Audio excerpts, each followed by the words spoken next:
the Global Foundation for Democracy and Development, represented by Marc Jourdan. You have the floor. Thank you, Mr. Chair.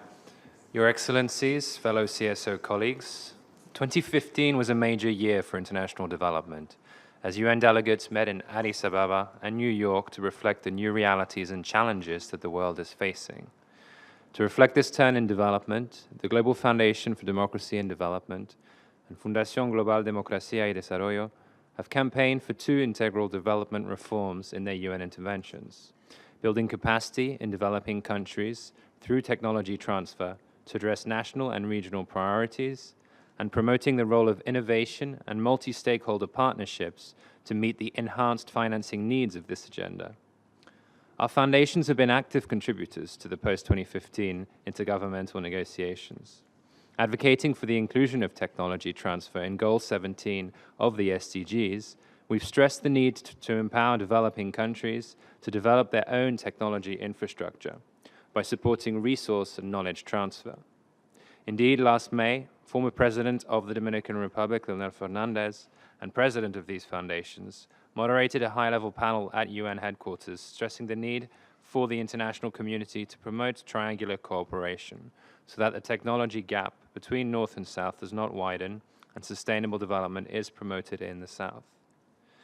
An unprecedented amount of financial resources will be needed to fulfill the demand of this agenda.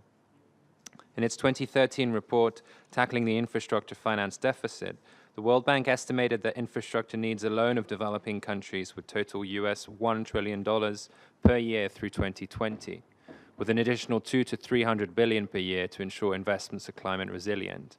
In light of these figures, current investment patterns will simply not deliver on sustainable development. Thankfully, over the last decade, a proliferation of innovative financing for development mechanisms have arisen.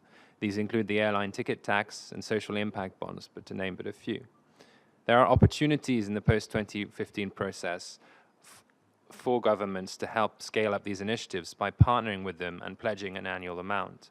Engaging the private sector in this process will be a vital way of delivering financial products to communities that need them the most.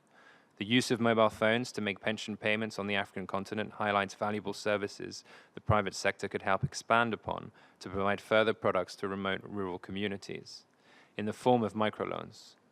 As the Secretary General stated in his report, the high-level political forum should champion innovative practices so as to engage non-state actors in the new development agenda.